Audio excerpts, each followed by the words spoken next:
Hey y'all, I'm Garrett McQueen, Director of Artist Equity with the American Composers Orchestra.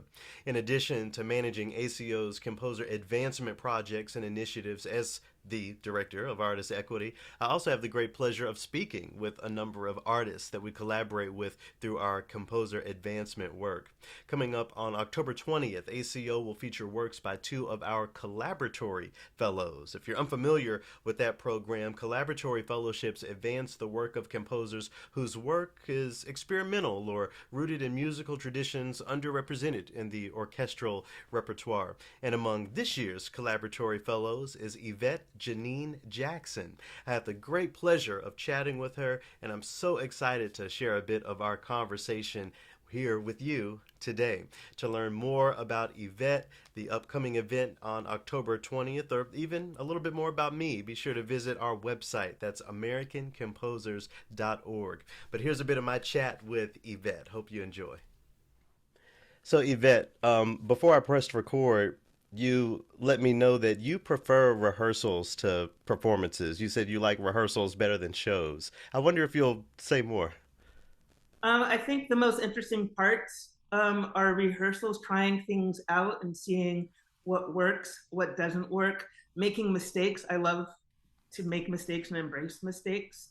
I'm not really into this notion of perfection, and I think part of this idea kind of carries back to when I was in college.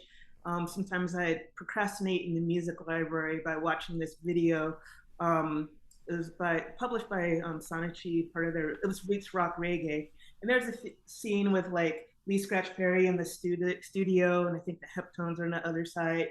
And the narrator's saying something like, the bass may be distorted and the levels out of balance, but that's what makes it reggae. And so like Mm, I've I've carried that with me in thinking about like, you know, how do you make what may seem out of balance or ugly beautiful, but like it's the process of getting there to me that is the most exciting thing. So I'd rather sit through a rehearsal or a studio session than listen to the final project.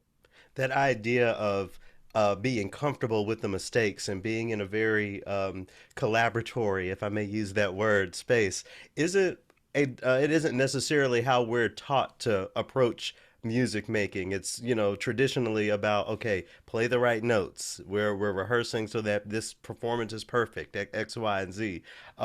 With that in mind, with that said, I wonder if you can speak to the relationship between your entry point to music, those very early days, and where you are now. Obviously, it's not a straight line because that's not how being an artist works, but there still must be some connectivity between those 2 points in your musical life.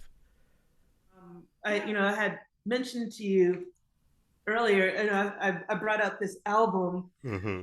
It's not an album, but 45, which we recorded. It's from like 1985, so probably like in fifth. We probably recorded it in fifth grade. Came out in sixth grade.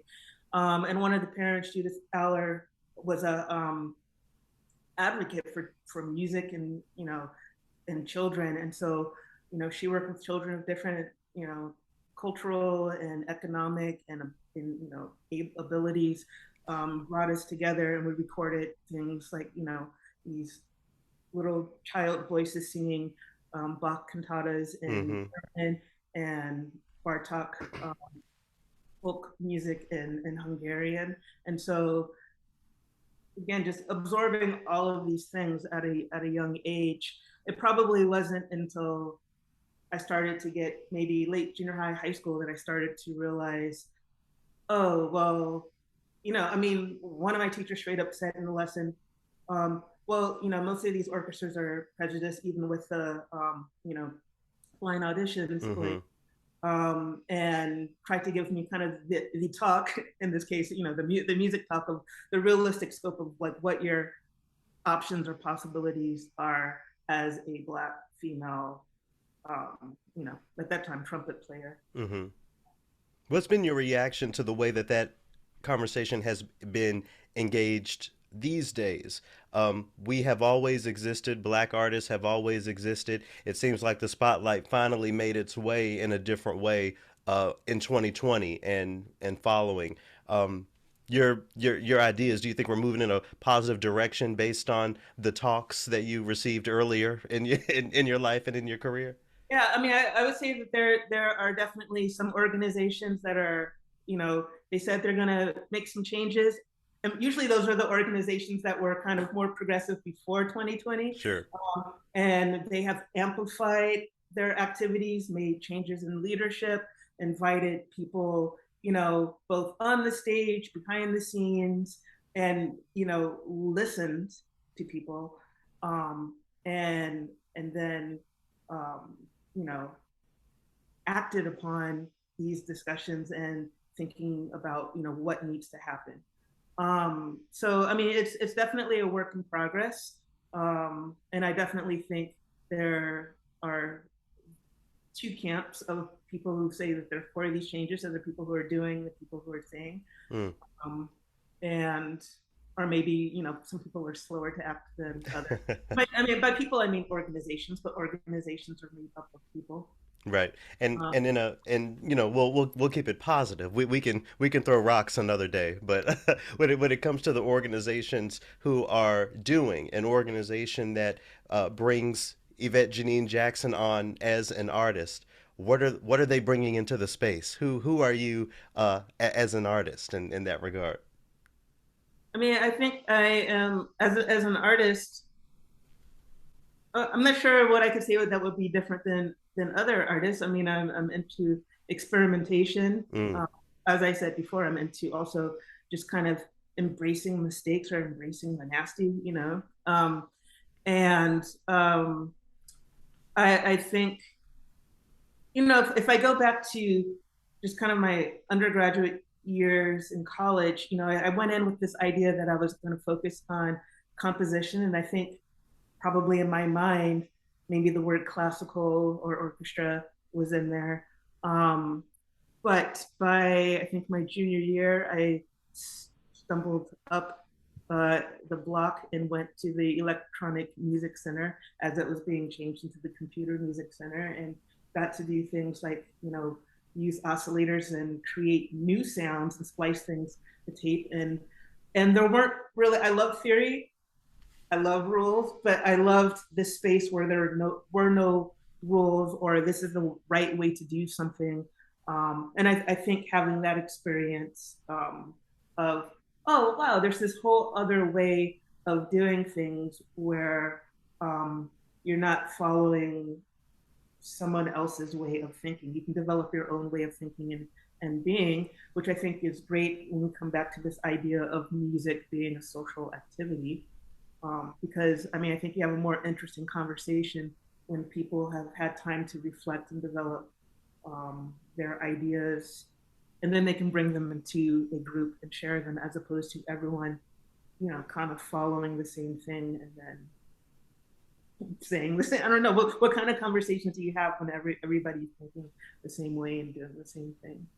So we've talked about the social aspect of being a musician and engaging things in that way. We've talked about your unique approach as far as electroacoustics and those sorts of things. Does Hello Tomorrow fuse those ideas together? Is this an electroacoustic piece that addresses social issues? I wonder if you can speak to it.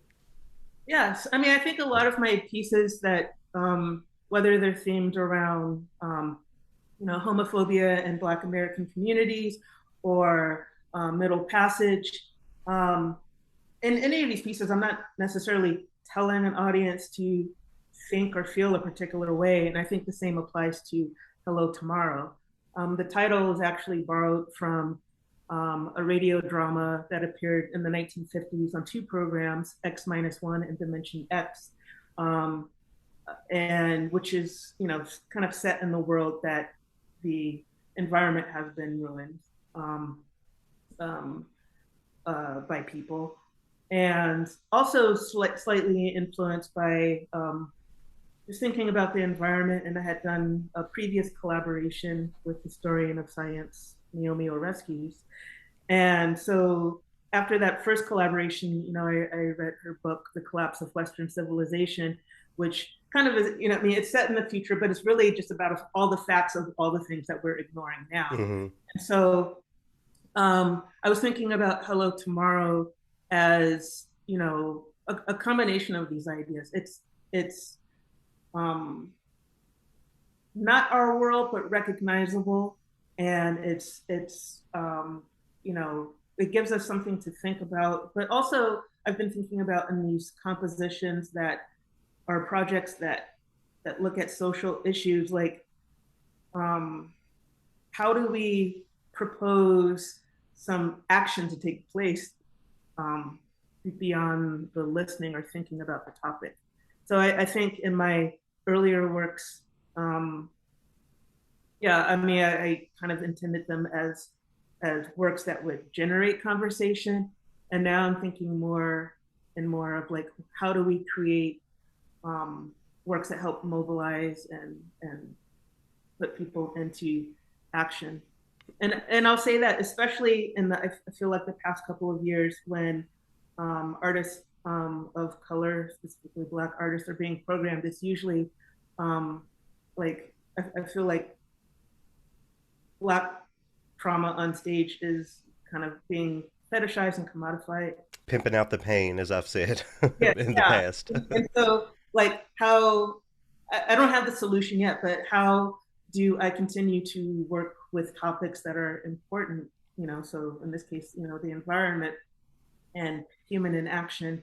Like, how do I continue to do this in a way that is not just like weighing people down? We have so Mm-hmm. much weighing us down when we turn on the news or social media feeds. Like, how can we mobilize and uplift and have the energy to do things? Well, I hope you enjoyed our little chat there. Again, to learn more about Yvette, the music of hers that's being performed on our October 20th event, and all about our collaboratory initiatives and composer advancement work, just visit AmericanComposers.org. Once again, I'm Garrett McQueen. Thanks so much for joining me today.